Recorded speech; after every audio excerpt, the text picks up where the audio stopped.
우리에게 주신 하나님의 말씀 하박국 2장 4절 말씀 그리고 3장 17절부터 19절까지 말씀입니다.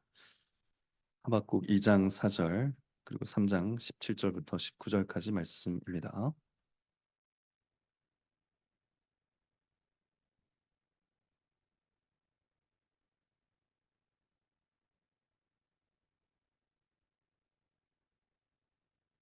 이것은 하나님의 말씀입니다. 보라, 그의 마음은 교만하며 그의 속에서 정직하지 못하니라. 그러나 의인은 그 믿음으로 말미암아 살리라.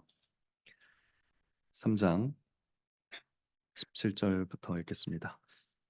비록 무화과 나무가 무성치 못하며 포도나무에 열매가 없으며 감람나무에 소출이 없으며 밭에 식물이 없으며 우리의 양이 없으며 외양간에 소가 없을지라도 나는 여호와를 인하여 즐거워하며 나의 구원의 하나님을 인하여 기뻐하리로다. 주 여호와는 나의 힘이시라. 나의 발을 사슴과 같게 하사 나로 나의 높은 곳에 다니게 하시리로다. 이 노래는 영장을 위하여 내 수금에 맞춘 것이니라. 아멘. 네, 읽은 말씀으로 거룩한 믿음에도 사도신경 강의 마지막 설교가 되겠습니다. 크레도, 나는 믿습니다 라는 제목으로 하나님의 말씀을 전하겠습니다. 자, 우리는 사도신경의 모든 고백을 지난 6개월 정도에 걸쳐서 다 살펴봤습니다. 그런데 사도신경에서 가장 중요하다고 할 수 있는 한 문장을 아직 살펴보지 못했습니다. 우리 자녀들은 그 문장이 뭔지 아십니까? 뭘까요? 주보했는데 네, 설교 제목입니다. 나는 믿습니다. 네, 크레도라는 문장입니다. 라틴어로 크레도라고 쓰고 이렇게 발음합니다. 사도신경에서 우리는 3번 나는 믿습니다라고 고백합니다. 사실 지금 우리가 쓰고 있는 이 성경책에 나와 있는 사도신경에는 이 나는 믿습니다 3번이 분명하게 나타나지 않습니다만 개역 개정 성경책 꼭 가지고 계신 분들은 그 새로운 번역본을 보시면 분명하게 3번을 고백하도록 번역이 되어 있습니다. 나는 성부를 믿습니다. 나는 성자를 믿습니다. 나는 성령을 믿습니다. 이렇게 우리는 사도신경을 통해서 삼위 하나님을 나는 믿습니다. 크레도 하면서 3번 고백을 합니다. 자, 이 사도신경에서 크레도를 3번 고백하는 이유는 이 사도신경이 세례와 아주 깊은 관련이 있기 때문입니다.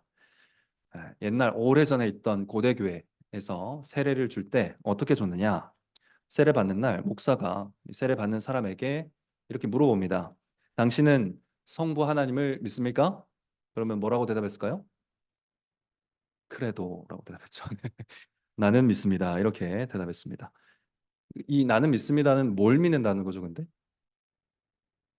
성부 하나님에 대해서 뭘 믿는다는 겁니까?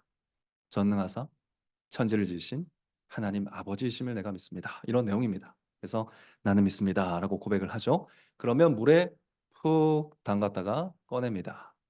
그리고 두 번째 물어봅니다. 그러면 당신은 성자 하나님을 믿습니까? 이렇게 물어봅니다. 그럼 뭐라고 답했을까요? 그래도 나는 믿습니다. 이렇게 답했습니다. 그 내용은 무엇입니까? 그 외아들 우리 주 예수 그리스도를 믿사오니 하면서 뒤에 쭉 나오는 성자 예수님에 대한 신앙 고백을 쭉 공적으로 고백하는 거예요. 그러면 물속에 푹 들어갔다 나옵니다. 물속에 들어갔다 나오는 것은 옛사람이 죽고 난 이제 하나님 안에서 다시 태어납니다 이런 뜻입니다. 그러니까 성부 하나님의 이름 속에서 다시 태어남, 성자 하나님의 이름 속에서 다시 태어난다 이런 의미에서 우리 들어갔다가 나왔습니다. 그리고 마지막에 무엇을 물어볼까요? 당신은 성령 하나님을 믿습니까? 이렇게 물어봤습니다. 뭐라고 답할까요? 그래도 네, 나는 믿습니다라고 답했습니다. 성령을 믿으며 거룩한 공회와 성도가 서로 교통하는 것과 죄를 사하여 주시는 것과 몸이 다시 사는 것과 영원히 사는 것을 믿습니다. 다 성령에 대한 고백입니다. 이렇게 성령을 믿는다고 고백하면 어떻게 합니까? 다시 물속으로 빠뜨렸다가 일으킵니다. 나는 죽고 성령 안에 다시 태어난 것이죠. 이 거듭난다는 것을 세례로 이렇게 잘 드러나도록 세례를 줬던 것입니다. 이처럼 사도신경은 세례와 아주 깊은 관련이 있다는 것이죠. 믿음으로 새로운 존재로 거듭나서 삼위 하나님의 소유가 되고 삼위 하나님 안에서 인격적인 관계를 누리는 새로운 존재가 되었다. 새로운 피조물이 됐다. 라는 것을 세례가 잘 보여줬다는 것입니다. 그 세례의 자리에서 고백한 내용, 공적으로 신앙을 고백한 내용이 지금 우리가 고백하고 있는 사도신경입니다. 사랑하는 성도 여러분, 그리고 자녀 여러분, 그러나 우리는 세례받을 때만 3번 크레도를 고백하는 사람들이 아닙니다. 세례 이후로도 매일매일 나는 삼위 하나님을 믿습니다 라고 고백하며 살아야 할 사람들입니다. 그래서 우리를 뭐라고 부릅니까? 사람들이 우리를 뭐라고 부르죠? 여러 가지 호칭이 있지만 신자라고 부릅니다. 신자. 믿을 신, 사람자. 믿는 사람이라는 뜻입니다. 여러분은 신자입니까? 즉 여러분은 믿음으로 살고 있습니까? 사도신경에서 고백하는 성삼위 하나님을 믿는 믿음으로 매일매일 살아가고 있느냐, 아니면 다른 무언가를 믿고 살아가고 있느냐, 이런 질문입니다. 오늘 사도신경에서 가장 중요하다고 할 수 있는 내가 믿습니다라는 말이 무슨 의미인지 하박국 말씀을 통해서 살펴보려고 합니다. 오늘 말씀을 듣고 믿고 또 회개하게 되시기를 간절히 바랍니다. 우선 우리가 삼위 하나님을 믿는다 할 때 그 믿는다 혹은 믿음이라는 것이 뭔지 간략하게 설명을 먼저 하고 본문을 살펴보겠습니다. 성경을 보면 이 믿음이라는 것은 3가지 요소가 있는 것으로 파악이 됩니다. 지식과 확신과 신뢰입니다. 이것은 여러 교리문답을 통해서도 잘 나타나 있는 내용입니다. 지식과 확신과 신뢰, 이것이 믿음의 3가지 요소입니다. 첫째로 하나님이 계시하신 말씀에 대한 지식이 믿음의 중요한 요소입니다. 믿음의 기초라고 할 수 있습니다. 우리는 하나님의 말씀을 알아야 믿을 수 있습니다. 말씀에 대한 지식이 있어야 믿을 수 있습니다. 말씀은 하나님을 믿을 수 있는 지식을 우리에게 제공해 줍니다.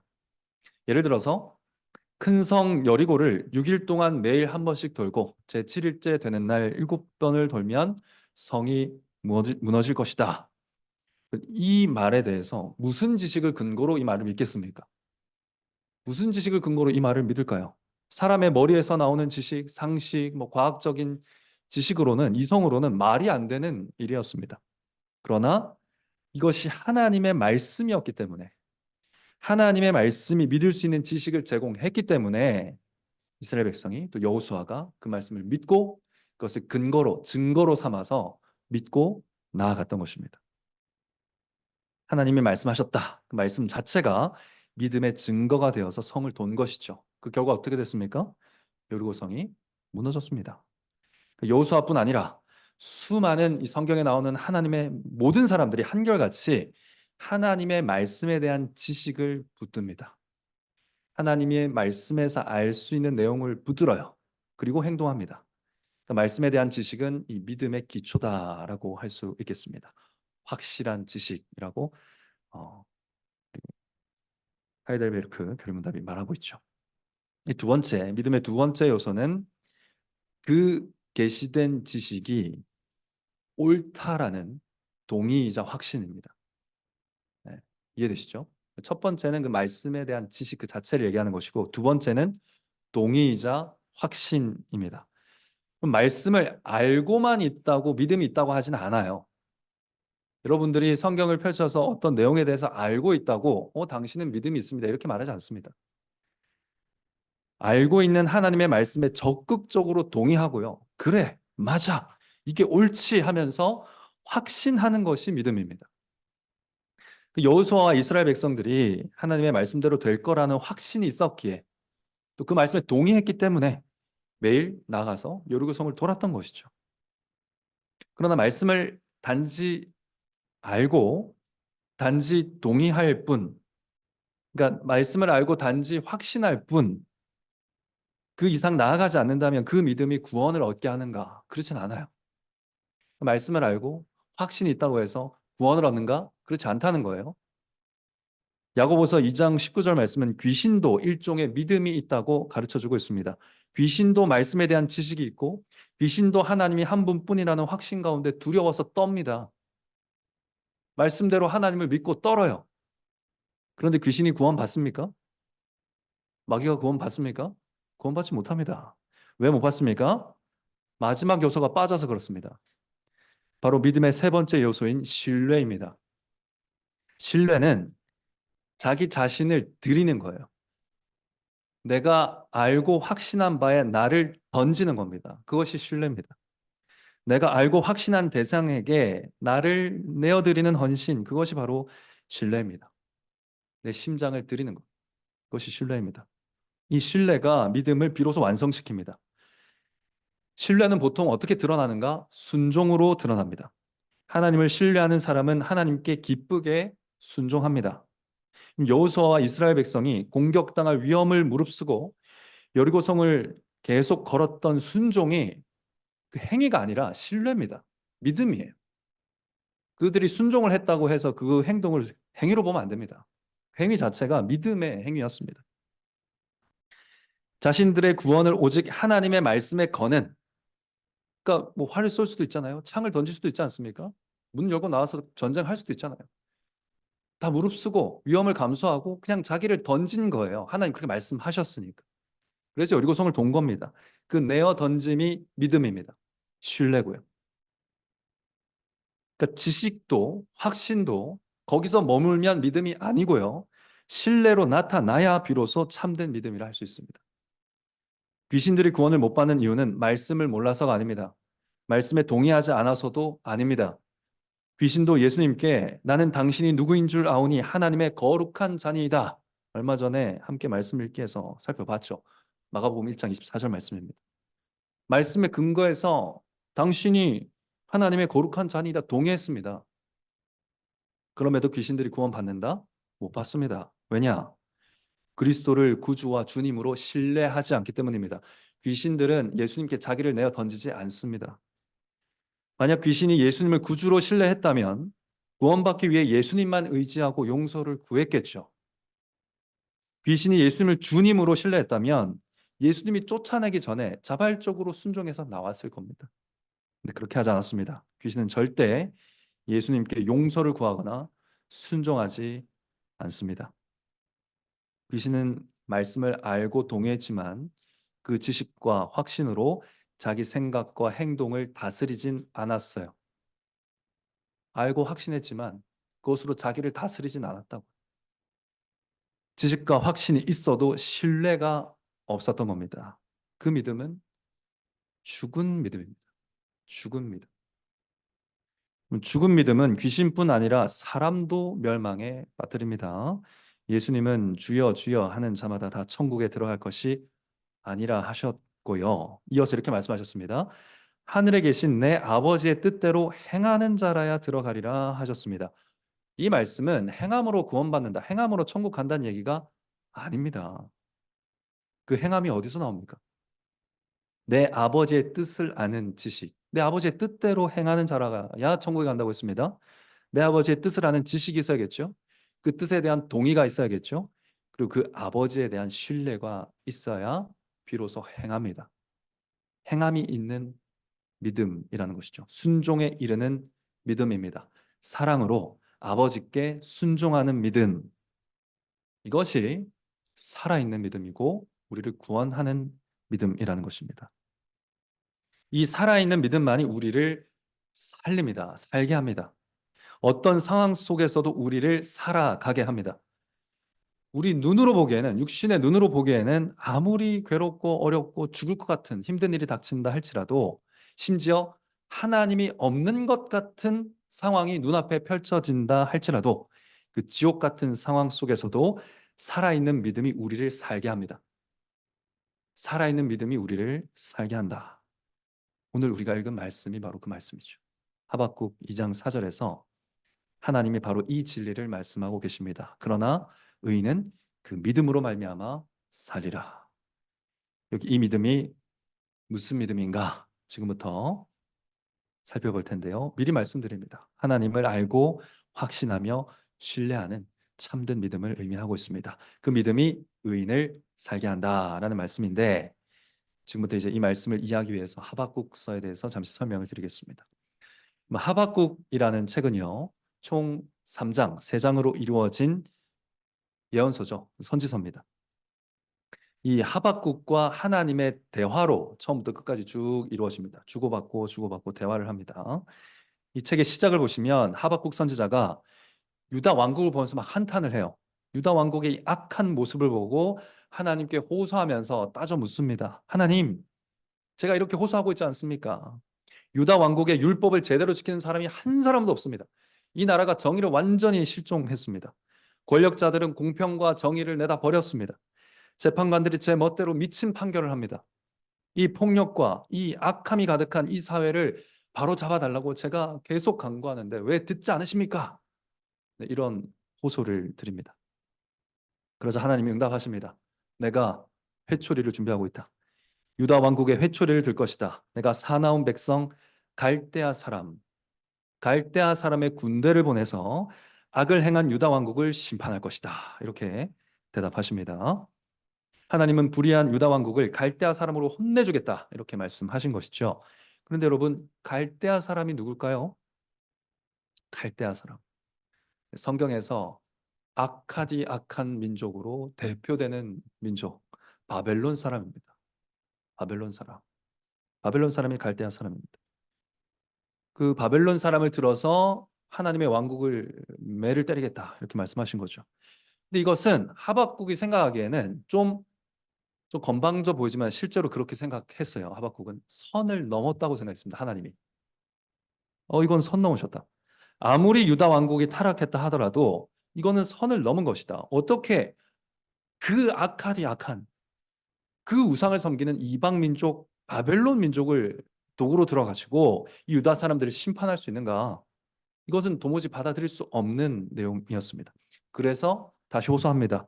하나님, 어떻게 그런 악한 자들이 날뛰게 방관하시렵니까? 악인이 자기보다 의로운 사람들을 삼키는데 왜 잠잠하려고 하십니까? 이렇게 호소합니다. 하박국은 하나님께 이렇게 신문하고 있습니다. 단어 자체가 신문이란 뜻이 있어요. 그러니까 하나님을 고소하면서 따져 묻고 있는 겁니다. 유다 왕국의 죄를 심판하기 위해서 유다 왕국이 아무리 악하지만 그 왕국보다 더 악한 바벨론의 공격을 받게 하시다니. 그들의 엄청난 잔혹한 그런 공격 가운데 이 성전이 짓밟히고 하나님의 나라가 짓밟히게 하시다니요. 하나님 과연 정입니까? 하나님 정의로우십니까? 하나님이 어떻게 악이 의를 이기도록 하실 수 있단 말입니까? 악이 온 세상을 다스리게 하신단 말입니까? 하나님이 유다뿐 아니라 그 전 지역에 있는 모든 백성들을 다 이 갈대아 사람으로 벌하겠다고 하셨거든요. 이 온 세상을 어떻게 그 악이 다스리게 하신단 말입니까? 하나님 정의로우신 분 맞습니까? 이것이 하박국의 질문이었습니다. 우리가 읽은 2장 4절 말씀이 이 질문에 대한 하나님의 답입니다. 하나님 과연 의로우십니까? 하나님 과연 정의로우십니까? 이 질문에 대한 답이 2장 4절 말씀입니다. 보라, 그의 마음은 교만하며 그의 속에서 정직하지 못하니라. 그러나 의인은 그 믿음으로 말미암아 살리라 하셨습니다. 자, 하나님은 내가 여전히 정의롭다라고 답하고 계십니다. 나는 여전히 정의롭고 나와 바른 관계를 맺고 있는 사람, 그들이 의인입니다. 나랑 바른 관계를 맺고 있는 의인이 여전히 믿을 만한 하나님 맞다라고 자신에 대해서 변호하십니다. 하나님은 바벨론의 마음의 교만을 보고 계신다고 지금 말씀하고 계시죠. 그의 마음은 교만하다. 그가 바벨론 백성입니다. 바벨론의 교만한 마음을 내가 보고 있다. 이들이 내 손에 들린 회초리 주제에 자기들이 마치 힘이 있어서 온 세계를 제패하는 것처럼 교만하게 날뛰고 있는 거 내가 다 지켜보고 있다. 또 하나님이 가라고 하신 길로 걷지 않고 자기 마음대로 정직하지 못하게 이 길 저 길 마음껏 해치면서 자기 마음대로 살고 있는 것 내가 다 보고 있다. 내가 그들을 정죄하고 심판할 거다. 이렇게 말씀하십니다. 그 일이 예비되어 있습니다. 그러나 바벨론을 통한 하나님 나라의 짓밟힘은 일어날 것이고 그 고난 가운데에서도 나랑 바른 관계를 맺고 있는 의인은 믿음으로 말미암아 살 거다. 믿음으로 말미암아 내가 살게 할 것이다 라고 말씀하고 계시는 겁니다. 성전은 무너질 거예요. 악인이 의인을 짓밟고 물리치고 포로로 잡아가고 하나님 나라라고 온 백성 가운데 소문이 났던 이스라엘, 유다가 멸망하고 모든 것이 끝난 것처럼 보이더라도 하나님과 바른 관계를 맺고 있는 의인은 하나님을 믿는 믿음, 아무것도 믿을 건덕지가 없는데 그 하나님의 말씀을 믿는 그 믿음으로 살 거다, 견딜 거다, 그 고난을 통과할 거다라고 말씀하고 계십니다. 하나님만 신뢰하는 자는 이 모든 고난스러운 시간을 통과하여 결국 살게 될 것이다. 결국 온 세상을 다스리며 영원할 것 같은 바벨론은 멸망할 것이고 2장 14절에 이렇게 말씀하십니다. 물이 바다를 덮은 같이 여호와의 영광을 인정하는 것이 온 세상에 가득하게 될 것이다. 내 정의를 온 세상에 나타낼 것이다. 이렇게 선포하십니다. 하박국은 이 말씀을 듣고 기쁘고 두려워서 떨었습니다. 벌벌 떨었습니다. 말씀하신 이 하나님을 굳게 신뢰하게 되었습니다. 믿게 되었습니다. 하나님의 계시에 대한 지식과 확신과 신뢰를 가지게 됐습니다. 하박국은 바벨론이 유다 왕국을 파괴하는 불의한 상황이 눈앞에 펼쳐진다 할지라도 하나님이 여전히 정의롭고 믿을 만한 분이고 언약을 지키실 것이고 그렇게 우리를 다시 회복시킬 것이다, 살리실 것이다 라는 것을 알고 확신하고 신뢰하기 시작합니다. 그 결과 부르게 된 노래가 뭐냐면 3장 17절부터 19절까지 말씀입니다. 함께 읽어볼까요? 비록 시작. 비록 무화과 나무가 무성치 못하며 포도나무에 열매가 없으며 감람나무에 소출이 없으며 밭에 식물이 없으며 우리의 양이 없으며 외양간에 소가 없을지라도 나는 여호와를 인하여 즐거워하며 나의 구원의 하나님을 인하여 기뻐하리로다. 이 너무 유명하죠. 노래로도 있습니다. 무화과 나무 아시죠? 이렇게 노래도 있고요. 많이들 알고 계시는 내용입니다. 근데 여러분, 이 말씀은 단지 내가 가난해지고 소유가 없어져도 하나님 잘 믿겠다, 그런 내용이 아닙니다. 내가 뭐 한 해 농사를 흉년을 받아가지고 흉년이 돼가지고 좀 소출이 적어도 여전히 하나님으로 인해서 만족하겠다, 그런 노래가 아니에요. 앞에 설명했던 내용이 다 여기 녹아 있는 겁니다. 여러분, 무화과 나무, 포도나무, 감람나무 무슨 나무입니까? 다 이스라엘을 상징하는 나무입니다. 하나님의 나라를 상징하는 나무입니다.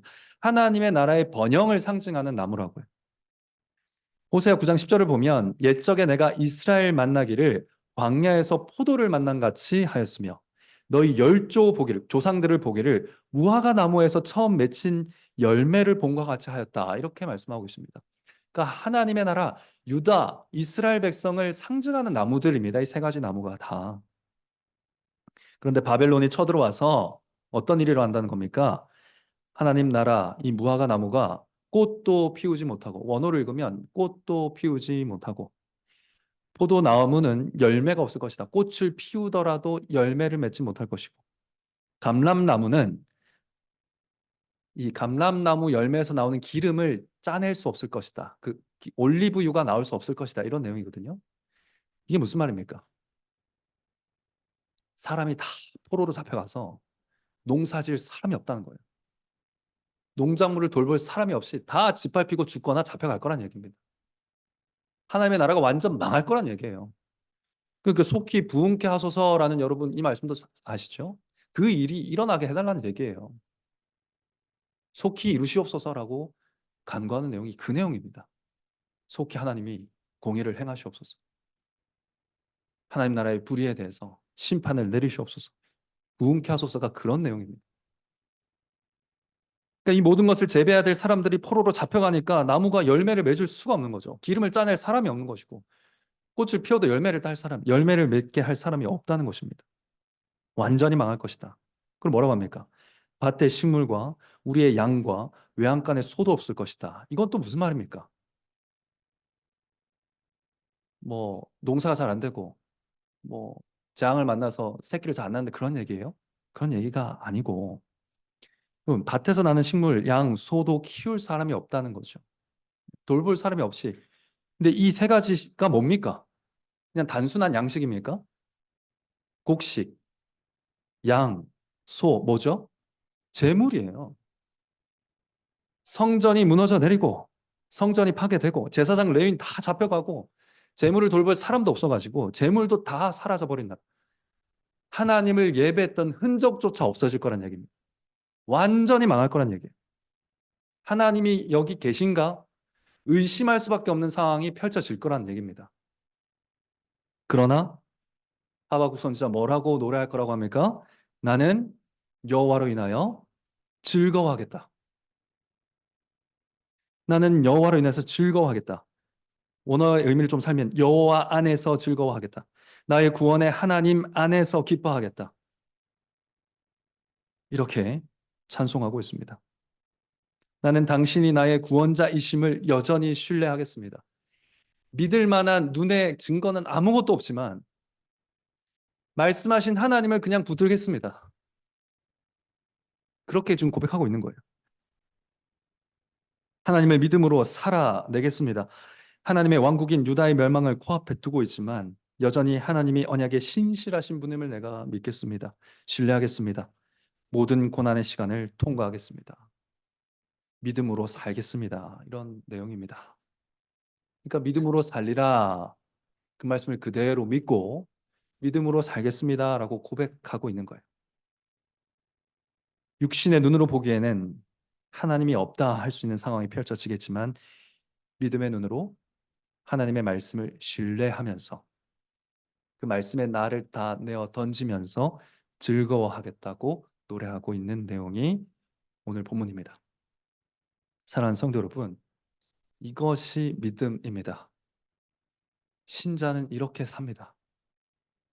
믿는다는 것은 눈앞에 펼쳐지는 상황이 하나님이 없는 것 같은 상황, 하나님의 저주를 받은 것 같은 상황, 하나님의 버림받은 것 같은 상황일지라도 내가 보는 대로 믿지 않고 들은 말씀을 근거로 하나님을 신뢰하는 것이 믿음입니다.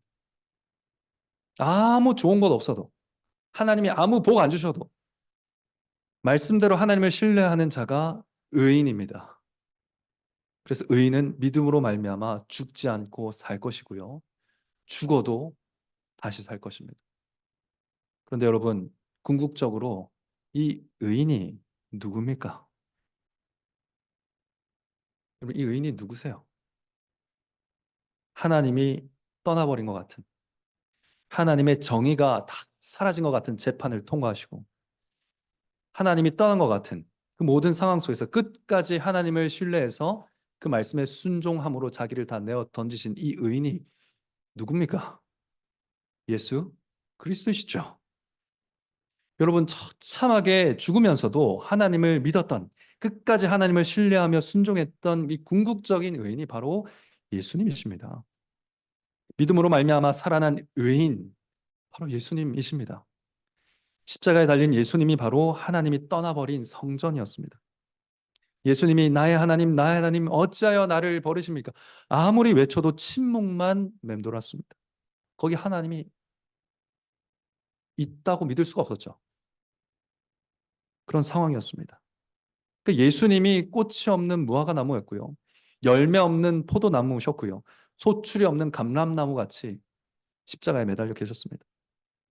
그러나 우리 주님 여전히 순종하고 계셨죠. 죽기까지 순종하셨습니다. 양과 소와 곡식의 제사가 아니라 자기 몸을 십자가에 영단번의 제물로 드리면서 하나님을 예배하고 여전히 순종하고 신뢰하고 계셨다라는 것입니다. 아무 응답 없지만 예수님은 세례 받으실 때 예수님께 말씀하셨던 하나님의 음성을 기억하고 있었습니다. 이는 내 사랑하는 자요, 내 기뻐하는 자다.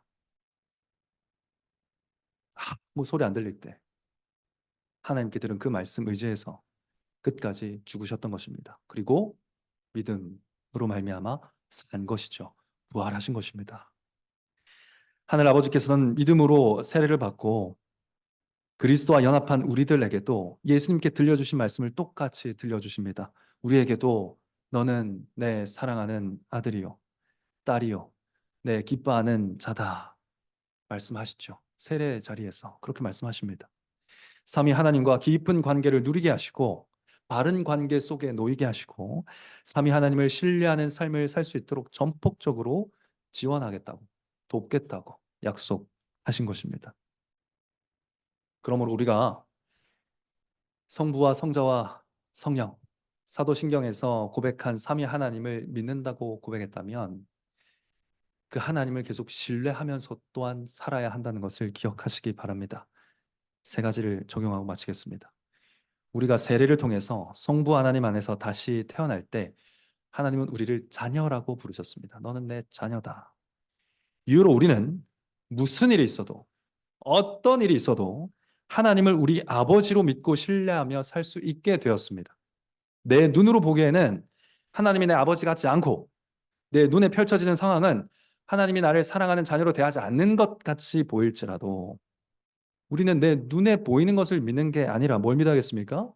이 말씀을 믿어야겠습니다. 영접하는 자, 곧 그 이름을 믿는 자들에게는 하나님의 자녀가 되는 권세를 주셨다. 나는 하나님의 자녀다라는 사실을 붙들어야 한다는 것입니다. 사랑하는 성도 여러분, 또 자녀 여러분, 전능하신 하나님이 우리의 아버지라는 것을 믿음으로 고백하셨다면 그 아버지를 신뢰하며 계속 살아가는 데까지 나아가시기를 바랍니다. 알고 동의하는데 가만히 서 계지 마시고 신뢰하는 데까지 나아가십시오. 여러분, 전능하신 하나님이 우리의 아버지십니다. 그 무엇보다도 우리를 귀히 여기시는 아버지십니다. 친아들까지 내어주셔서 우리를 구원하신 우리의 아버지십니다. 도대체 무엇이 두려우십니까? 무슨 근심이 있을 수 있습니까? 왜 내 일을, 내 시간을, 내 건강을, 내 자녀를 내가 완전히 통제하지 못할 때 불안해 하십니까? 내가 통제하면 좀 낫습니까? 괜찮던가요? 내가 통제하면 안전하던가요? 우리는 전지전능하지 않아요. 그럼에도 우리가 통제하지 않는 것에 대해서 굉장히 불안해하면서 하나님께 맡기질 못합니다. 그러니까 불안 가운데 늘 살아갑니다. 우리의 계획이 틀어지고 예상을 빗나가고 통제할 수 없는 일이 일어날 때에도 하나님은 우리 아버지십니다. 그분은 전능하신 하나님입니다. 불안해하지 마시고 두려워하지 마시고 여호와로 인하여 즐거워하십시오. 나의 구원의 하나님 안에서 기뻐하시기 바랍니다. 온 세상을 만드시고 운행하시는 분이 나를 만드시고 나를 사랑하셔서 자기 아들을 내어주셔서 나를 구원하신 아버지입니다. 이게 나는 성부 하나님을 믿습니다. 나는 고백에 반드시 따라가야 할 신뢰입니다. 그래도라고 고백하셨다면 이 성부 하나님 계속 신뢰하며 살아가시길 간절히 바랍니다.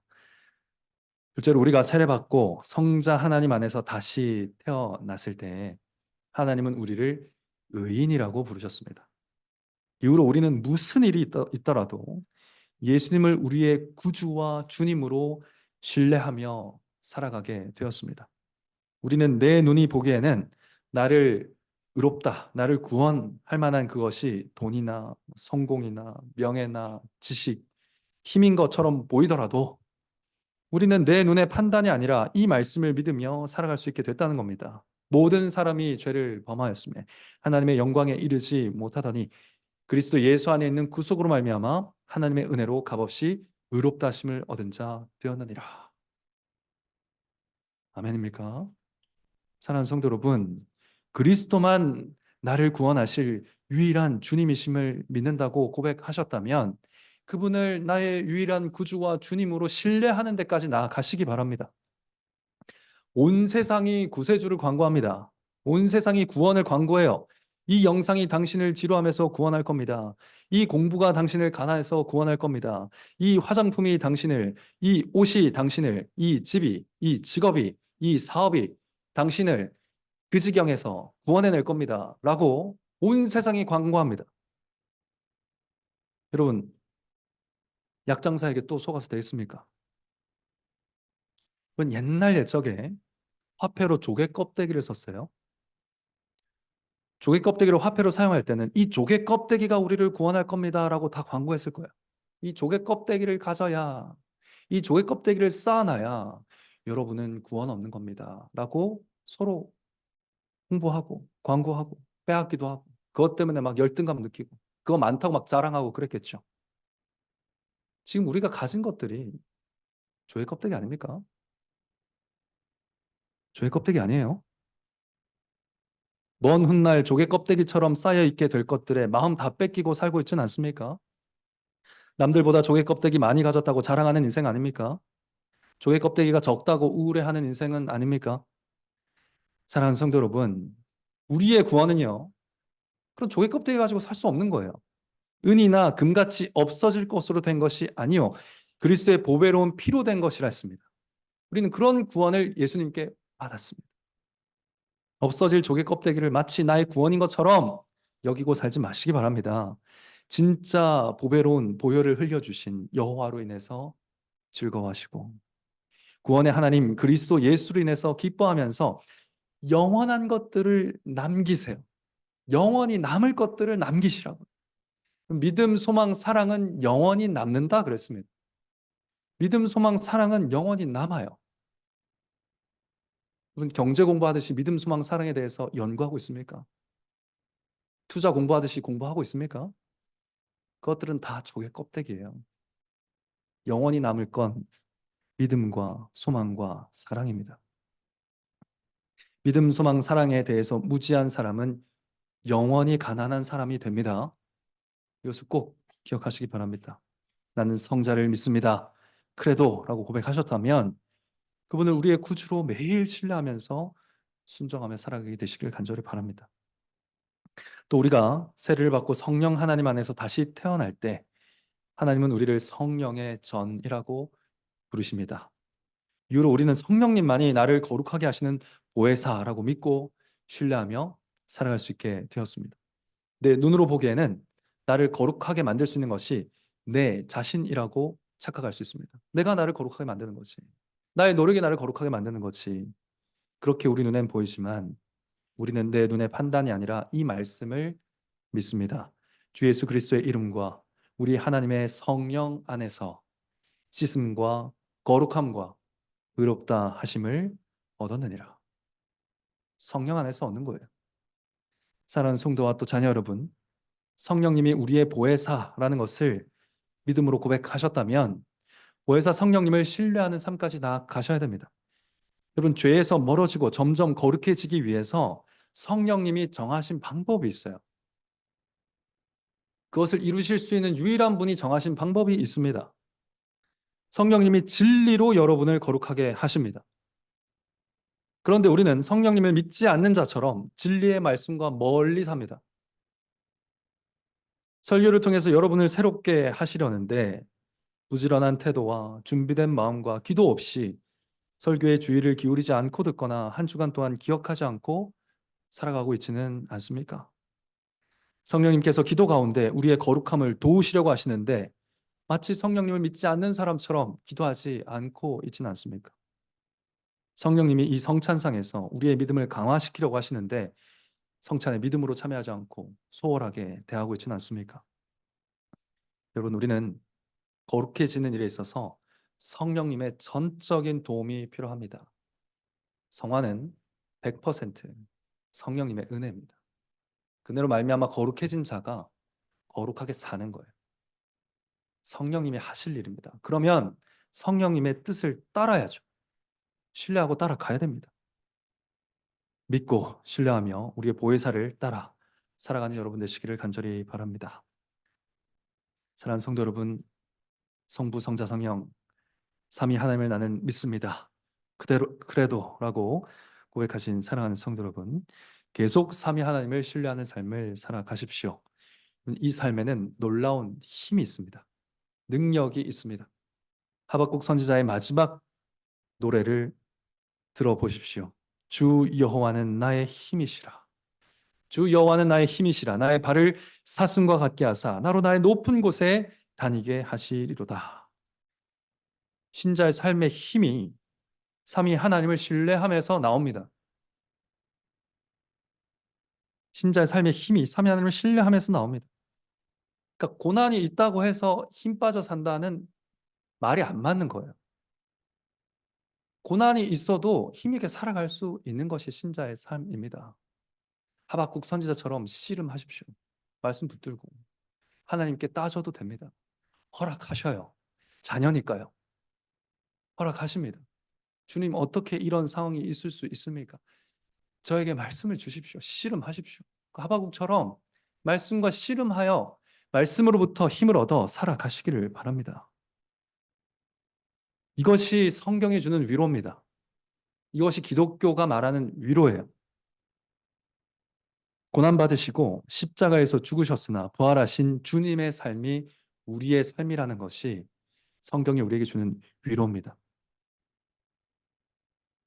신자의 삶의 힘은 삼위 하나님을 신뢰함에서 나옵니다. 이것을 알았다면 동의하시고 동의하셨다면 신뢰하시기를 바랍니다. 죄송합니다. 무화과 나무, 포도나무, 감람나무 열매 많이 맺어서 부자 되고 싶다면 교회는 그런 소원을 이루어주는 곳은 아닙니다. 잘못 찾아오셨습니다. 그런 기대를 교회가 채워주진 않습니다. 죄송합니다. 하나님은 그 모든 열매를 거두어 가셔서라도, 짓밟히게 하셔서라도, 성전을 다 파괴해서라도 내 백성을 구원에 이르도록 인도하시는 하나님이십니다. 이 사실을 분명히 기억하시기 바랍니다. 그래서 자신의 돈을 믿는 자, 자신의 이성을 믿는 자, 자신의 경험을 믿는 사람, 자신을 믿는 사람은 교회에서 받을 위로가 없어요. 교회는 오직 예수 그리스도를 믿는 자, 그분의 아버지, 그분의 성령을 믿는 자에게 줄 위로만 있습니다. 오늘 전할 말씀이 그 위로입니다. 다른 것 아니라 나는 여호와로 인하여 즐거워하며, 다른 구원이 아니라 나는 구원의 하나님을 인하여 기뻐하리로다. 다른 힘 아니라 주 여호와는 나의 힘이시다. 그것이 저와 여러분의 그래도 매일의 신앙 고백이 되기를 바랍니다. 이렇게 노래하면서 나는 삼위 하나님을 믿습니다 고백하며 영원한 위로 가운데 기쁘고 즐겁게 살아가는 여러분 되시기를 성부와 성자와 성령의 이름으로 간절히 축원합니다.